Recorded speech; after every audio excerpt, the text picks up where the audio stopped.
Boa tarde a todos. Então, o Michel apresentou muito bem a temática e a gente vai agora abordar alguns aspectos um pouquinho diferentes e outros aspectos complementando aquilo que já foi falado, né? Então, seria a problemática das obsessões dos grupos mediúnicos, parte 2. As temáticas, então, que vão ser abordadas: o assédio espiritual nos grupos, a dificuldade de sintonia, baixa assiduidade, trabalho comprometido e atividade ineficiente. Vamos dar início nos reportando a Kardec no Livro dos Médiuns, no item 340, onde ele já nos alerta, afirmando que as sociedades, pequenas ou grandes, todas as reuniões, seja qual for a importância, têm ainda que lutar contra outra dificuldade, os fatores de perturbação, que não se encontram somente entre seus membros, mas também no mundo invisível. Assim como há espíritos protetores das instituições, das cidades e dos povos, os espíritos malfeitores também se ligam aos grupos e aos indivíduos. Então, ele coloca: existem espíritos protetores, mas assim como existem os protetores, existem os malfeitores. Ah, mas então a gente não tem uma assistência espiritual, não tem proteção? Não, nós temos os espíritos protetores, mas os malfeitores estão ali. E quem dá a abertura não são os superiores, mas nós que somos responsáveis também por essas atividades. Os espíritos malfeitores, eles podem se ligar aos grupos, ligando-se primeiramente aos mais fracos. Mais fracos não é fisicamente, senão eu estava lascada, né? Não. São mais fracos moralmente, são mais fracos na fé, enfim, são mais fracos neste sentido, na moral. E os mais acessíveis são aqueles indivíduos do grupo que abrem espaço, abrem a brecha, como nos falou o Michel, através daqueles pensamentos negativos, dão a abertura, dão acesso a esses espíritos inferiores, né? Procurando fazer desses os mais fracos e os mais acessíveis, dominando eles, influenciando eles, para fazer deles instrumentos para atacar todo o grupo. E, por sua vez, os grupos que se deixam levar para afetar todo o trabalho da casa espírita. Ah, mas a nossa casa espírita não sofre esse tipo de assédio porque tem aquele mentor, porque está bem estruturada, porque, né? Ah, não, eu, médium há tantos anos, com tanta prática, não posso ser obsediado. Menos, né? Menos. Todos os médiuns, assim como todos os seres humanos, são suscetíveis a sofrer de obsessão. Nesse sentido, Joana de Ângeles nos afirma: não há ninguém que esteja em regime de exceção na face da terra. Então, orai e vigiai, né? No livro Obsessão e Desobsessão, Profilaxia e Terapêutica Espírita, de Sueli Caldas Schubert, é um livro muito interessante que recomendamos o estudo desse livro nos grupos mediúnicos. Ele é muito completo. Então, nesse livro, Sueli nos fala o seguinte: o médium deve aprender que a prática desta faculdade não é só simplesmente ser médium.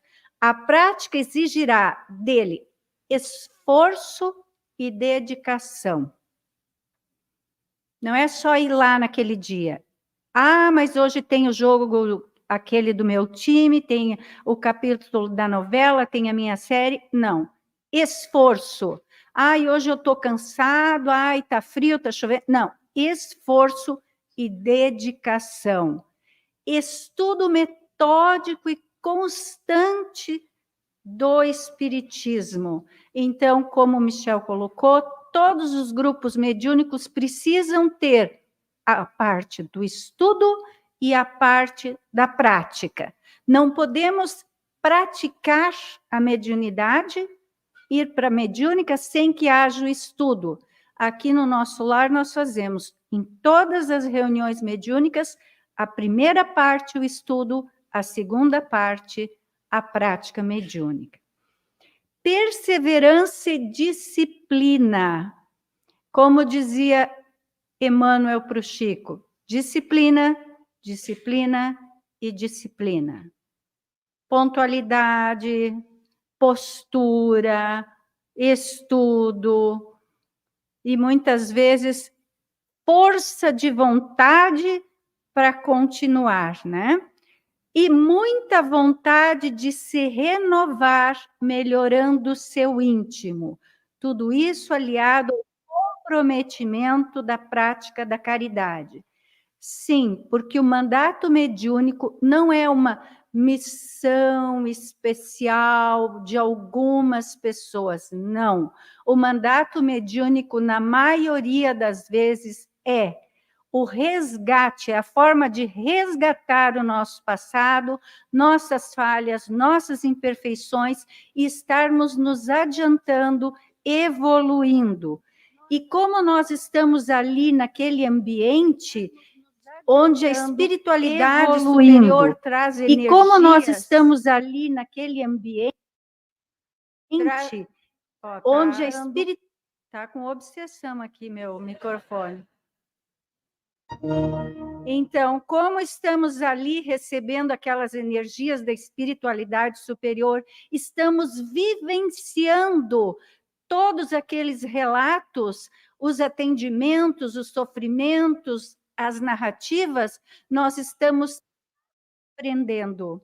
E aí a forma de evoluir pelo amor e não tanto pela dor.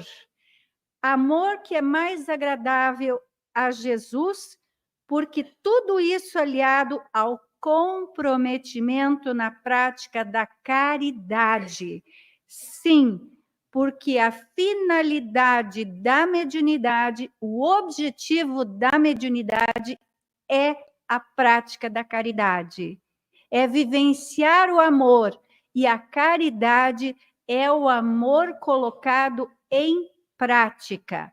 A mediunidade em si ela é neutra, pode ser usada com Jesus para a prática da caridade ou utilizada, como muitas vezes é, para outros fins, por interesses pessoais, por se promover, enfim, né? Até questões financeiras. Então, a mediunidade com Jesus é a prática da caridade. Nos diz Sueli que não se descuide, não devemos nos descuidar da autoevangelização.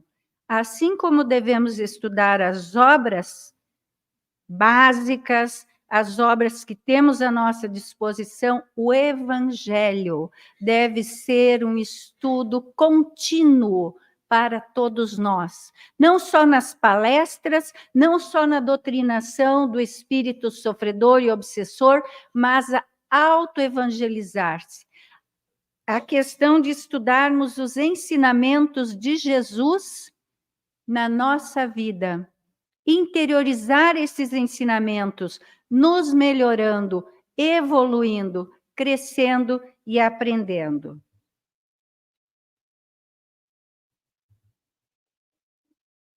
Só assim podemos ser úteis aos benfeitores espirituais. Só assim. Auxiliar no trabalho. As reuniões mediúnicas. Sueli Schubert aborda muito bem tudo o que acontece numa reunião mediúnica. Ela diz que a equipe atuará em vários campos, no trabalho de irradiação aos obsediados. Se parte, então, do atendimento fraterno, onde vem a pessoa que está com obsessão, é encaminhada para a desobsessão, então, nome e endereço da pessoa, irradiação através de preces e através do acolhimento dos obsessores que lá estão. Na tarefa do esclarecimento aos espíritos sofredores e aos espíritos obsessores, de acordo com o Evangelho. No fornecimento de fluidos para a sustentação do ambiente, porque todo ambiente mediúnico precisa de energia para que haja sustentação, para se plasmar os quadros mentais que vão auxiliar o esclarecimento dos espíritos que ali se comunicam, que muitas vezes é necessário isso, né? A transfusão de energias vitais para o tratamento dos desencarnados. Sim, porque nós precisamos dos médiuns de apoio, não só do psicofonia, de ostensivos, mas os de apoio para manter toda a sustentação da reunião mediúnica, fechando aquele espaço para que não hajam perturbações espirituais que tragam problemas à psicosfera da reunião mediúnica. Da mesma forma, os espíritos precisam do choque anímico, muitas vezes, para sair daquele entorpecimento, daquele sofrimento, daquele quadro mental suicida, homicida, enfim, daquela injustiça, de toda aquela dor que ele ficou paralisado. É preciso que haja esse choque anímico. E também, através dessas energias vitais, o tratamento dos desencarnados, porque a maioria deles vem com as impressões daquelas lesões que ficaram no perispírito e que precisam ser tratadas ali, naquele momento, através dessas energias vitais que vão auxiliar a fazer o tratamento curativo, recuperar aquele perispírito naquele momento ali, aliviar a dor, aliviar aquele sofrimento naquele momento. E o exercício da psicofonia. Vejam bem, cedendo seu próprio corpo ao serviço do amor e à prática da caridade. Não é que o espírito vai entrar no corpo da gente e o espírito da gente vai sair. Nós sabemos que não é assim que acontece, mas ceder o seu corpo no sentido de receber em si, na sua mente, toda aquela transmissão, todo aquele sofrimento, abraçar aquele espírito que é imantado ao nosso perispírito no momento da incorporação. Estarão, assim, na reunião mediúnica, cooperando para o labor sagrado da cura das almas, encarnadas e desencarnadas, e da nossa própria, quando participamos do grupo mediúnico, que é a finalidade maior da doutrina espírita, a cura das almas. A sessão mediúnica sagrada, portanto, devemos manter o sigilo de tudo o que acontece ali, sem julgar as manifestações, tanto de obsessores como de sofredores. Ele está ali porque ele está pagando, ele está perturbando, ele está... Não cabe a nós julgarmos.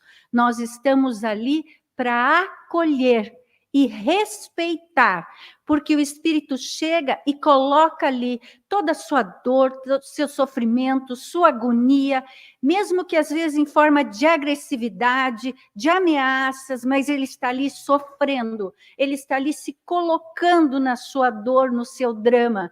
Portanto, ele precisa ser acolhido, respeitado, amparado com o devido sigilo. Sendo assim, as reuniões mediúnicas são a expressão do mais alto amor ao semelhante, pois sem esse sentimento de amor ao semelhante. Quando não estamos ali pelo amor, na prática da caridade, a produtividade e o êxito do trabalho mediúnico serão nulos. Pode ser um espetáculo, pode ser isso, pode ser aquilo, mas sem amor não teremos resultado. Amai-vos uns aos outros. Jesus nos ensinou, era assim que ele curava os doentes do corpo e da alma, e assim nos ensinou. Falhas, imperfeições e deficiência. Alguém aqui as tem? Todos nós. Para sermos médiuns, ou médiuns aqui, não só o médium ostensivo, médium de apoio, médium doutrinador, enfim, para participarmos do grupo mediúnico, né?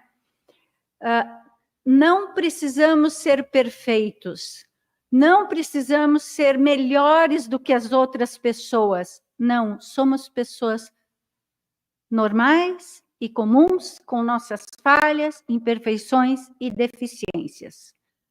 Todos os participantes da reunião mediúnica serão testados na sua boa vontade e na sua paciência, tanto no trato com os obsediados como com os obsessores. Ah, não, essa pessoa está obsediada porque está resgatando aqui o que cometeu, os crimes do passado. Não, não temos que ter paciência e boa vontade, sem julgar, sem criticar. Estamos ali para trabalhar no bem. Então, e boa vontade, fazermos com amor o nosso trabalho, a nossa irradiação, com amor. Como também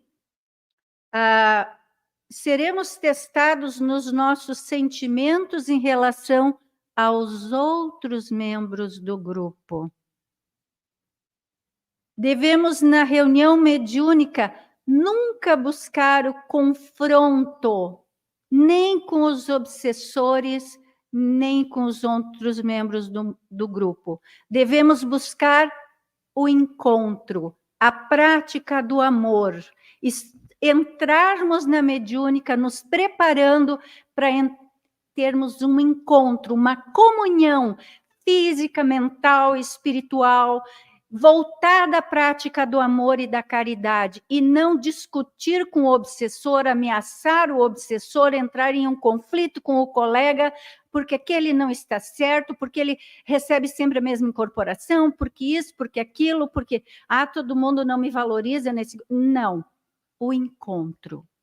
E o encontro é acolhimento, compreensão, amor e compreensão. Seremos mesmo espreitados por esses obsessores. Sim. Até eles revelam às vezes, não, eu te acompanhei, eu estava na tua casa, eu estava no teu trabalho. Eles vão nos espreitar para ver se aquilo que fazemos ali, na prática da mediúnica, é a nossa prática de vida. Se dizemos, estamos aqui melhor que na outra encarnação, porque você foi isso, foi aquilo. Sim, mas agora eu estou aqui como você. Você tem razão, mas estou aqui para me melhorar. E aí ele vai acompanhar para ver se isso é verdade, né? Nossas falhas, deficiências e imperfeições são aproveitadas por eles para nos atingir e para atingir ao grupo também.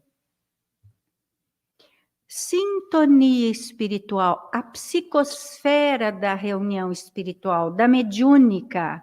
Então, Sueli nos diz que a equipe deve formar um todo harmônico, entrar naquela sintonia de paz e de luz, de amor principalmente, para que a espiritualidade superior possa chegar ali com todo o seu aparato, com todas as situações que precisam ser vivenciadas naquela reunião.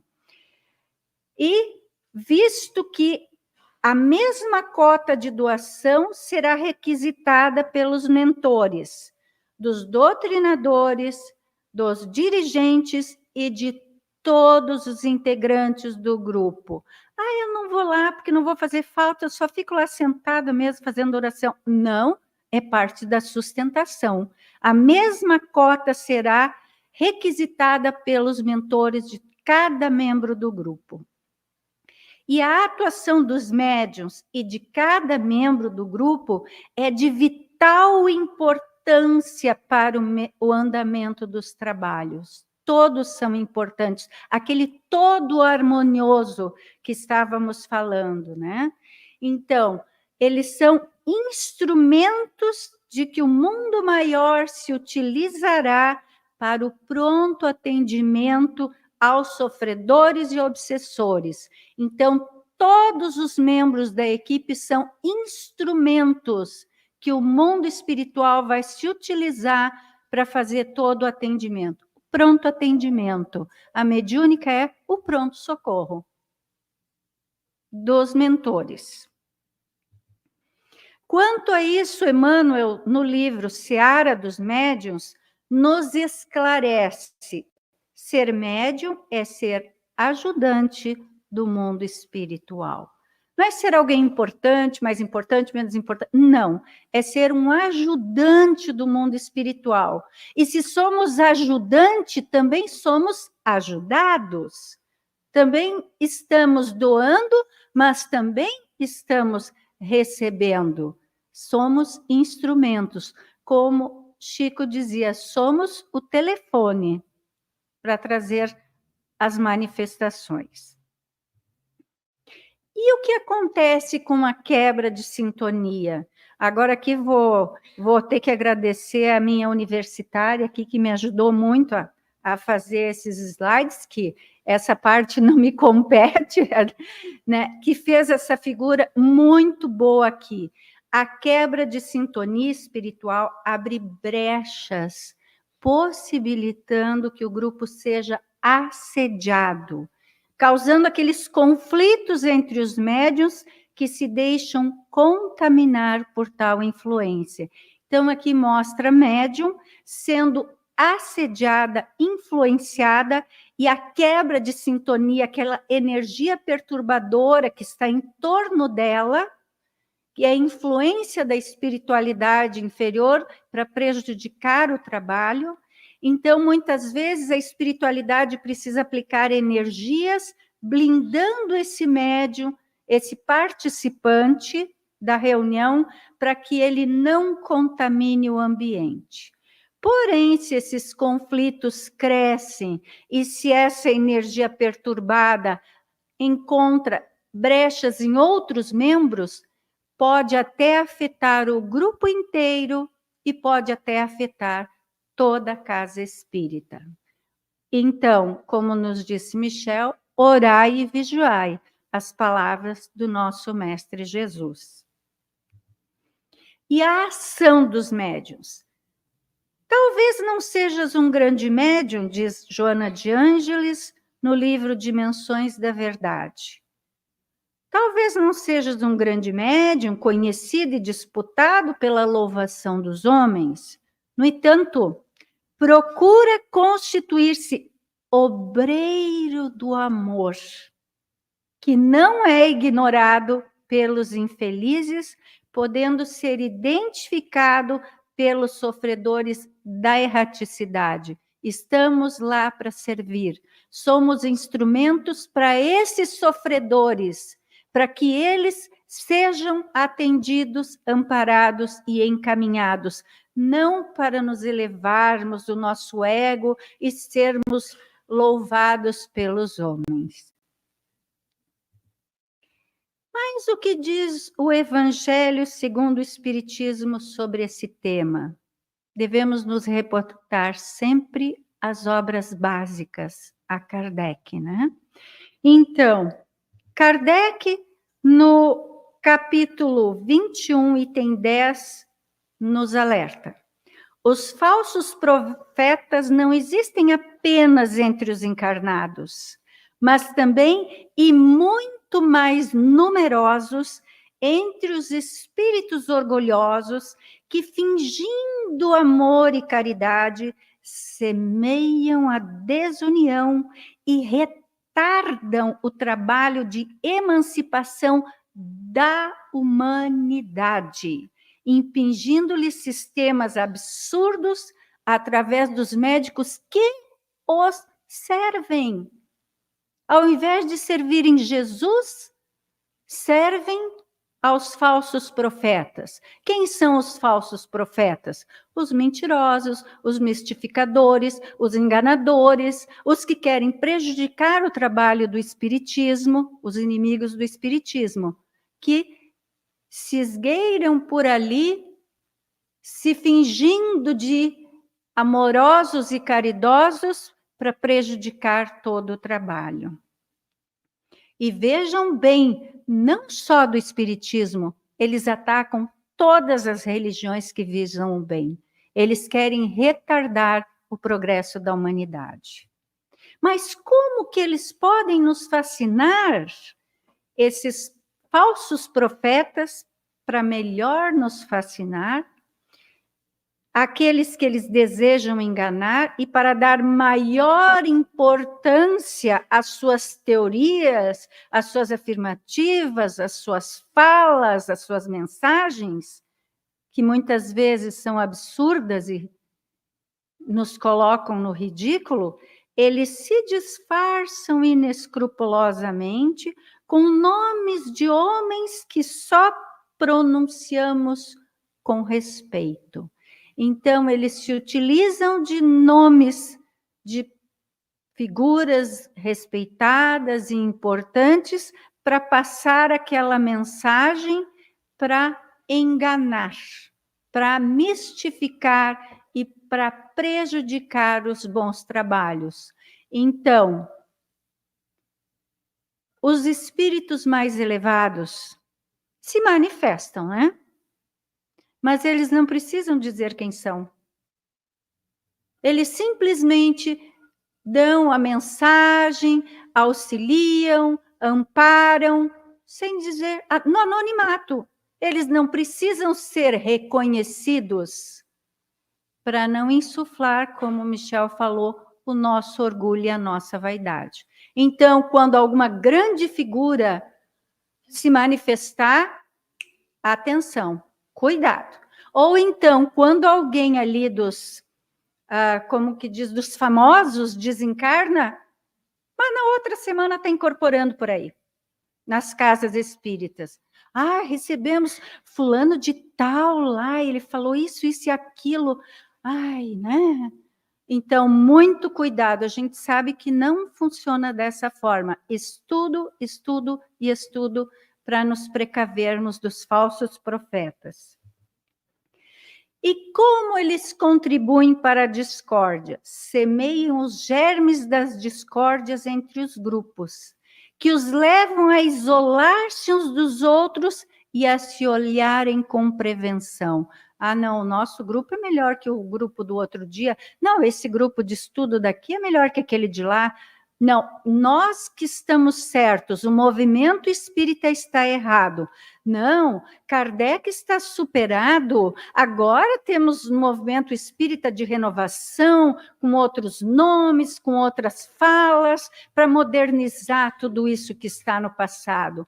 Cuidado também, não só com os falsos profetas nas mediúnicas, mas na literatura, palestras que tem por aí, também no YouTube, palestrantes, né? Muito cuidado. Muito cuidado. Porque assim agindo, eles mesmos oferecem as mais completas provas, desmentindo o que dizem ser. Cegos, portanto, são os homens que se deixam enganar de maneira tão grosseira. Já dizia Kardec, lá, em 1887, já comunicava e nos colocava em alerta. Mas como evitar as armadilhas, então? Passai os seus sistemas pelo crivo da razão, nos diz Kardec, e do bom senso, e vereis o que restará. Fé raciocinada, não fé cega e nem fanatismo. Sempre passar qualquer mensagem, qualquer comunicação pelo crivo da razão. E ainda Kardec afirma: repeli impiedosamente todos esses espíritos que se manifestam como conselheiros exclusivos, pregando a divisão e o isolamento. Muito cuidado. Mas qual o caminho mais seguro para o exercício da mediunidade e para pautar as relações no grupo? A prática da mediunidade com Jesus. Estudo do Evangelho, estudo das obras, praticar a mediunidade com o objetivo da caridade e perguntar: o que Jesus faria naquela situação que estamos passando naquele momento? Estamos com um problema em um grupo? Estamos com um problema no atendimento fraterno? Enfim, em qualquer atividade da casa? Vamos sentar, vamos conversar, vamos fazer as nossas preces, nos pedirmos a intuição do plano espiritual e pensar o que Jesus faria nessa situação. Empatia. Essa é a receita que nos dá Kardec no Evangelho segundo o Espiritismo, capítulo 21, item 10. E dessa forma, então, encerramos a nossa fala. Muito obrigado pela atenção.